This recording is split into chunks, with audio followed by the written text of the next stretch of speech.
Hi friends, గడిచిన 5 ఏళ్లలో గూడూరుని గుర్తుపట్టలేని స్థాయికి తీసుకెళ్ళిందండి గత ప్రభుత్వం. ప్రశాంతంగా ఉన్న గూడూరుని చీల్చి చెండాడేశారు, పీలికలు చేసేశారు. గూడూరు అంటే గుర్తుపట్టలేని స్థాయికి వెళ్ళిపోయింది. మరి మా పల్లెల్లో, తీర ప్రాంత పల్లెల్లో కనీసం ఒక్క ట్రక్కు మట్టి దోలిన పాపాను కూడా పాలేదండి. రోడ్లు అయితే చెరువులను తలపించాయి, పట్టించుకున్న అధికారి లేడు. గూడూరుకి ఏమైనా చేశారంటే గూడూరుని చీల్చేయడం చేశారు. చీల్చడం అంటే కుక్కలు చంపిన ఇస్తరు చేసినట్టు చేసేశారు. ఇక్కడ భయపడిన తీర ప్రాంత ప్రజలు, చుట్టుపక్కల ప్రజలందరూ వెళ్ళి గౌరవ ఎమ్మెల్యే పాసం సునీల్ కుమార్ సార్ మీద పడిపోయారు. ఆయన మాటిచ్చి మన ప్రభుత్వం అధికారంలోకి వచ్చిన వెంటనే మళ్ళీ నెల్లూరులో కలుపుతామని మాటిచ్చారు, హామీ ఇచ్చారు, నెరవేర్చారు.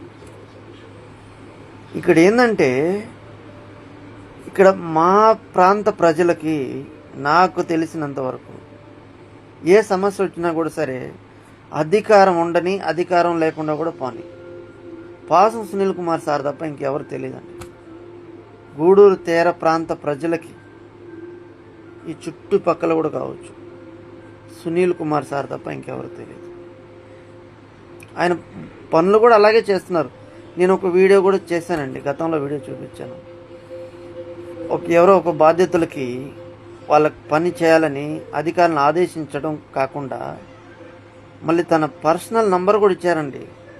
బాధ్యతలకు ఇస్తూ అధికారులు ఏదైనా అలసత్యం వహిస్తే తనకి కాల్ చేయాలని దగ్గరుండి రోడ్లు వేయించడం, ఆయన మా గ్రామాల్లో తిరుగుతూ ఉండటం, నిత్యం ప్రజల్లో అందుబాటులో ఉండటం, అది గమనించిన కొందరు ఇప్పుడు ఆయన మీద బురద జల్లడం కూడా మొదలెట్టేశారు. ఇంతలకి గత 5 ఏళ్ళలో ఒక ట్రక్కు మట్టి దొల్లినట్టు చూపించమని చాలు. ఇక్కడ రండి, ఇప్పుడు రండి, గ్రామాల్లోనే తిరుగుతున్నారు పాసం సునీల్ కుమార్ సార్.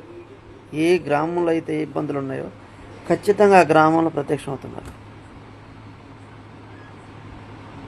ప్రజలు గమనిస్తున్నారు కదా, గత 5 ఏళ్ళలో ఎంత ఇబ్బంది పడ్డారంటే ఎక్కడికి వెళ్ళాలో తెలియని పరిస్థితి. గూడూరును ఆ విధంగా చేసేశారండి. నెల్లూరులో మనం ఉన్నామా, తిరుపతి జిల్లాలో ఉన్నామా అర్థం కాక భయపడే రేంజ్కి తీసుకెళ్ళిపోయారు. మళ్ళీ ఇప్పుడు వచ్చి మళ్ళీ రాజకీయాలు మొదలుపెట్టారు.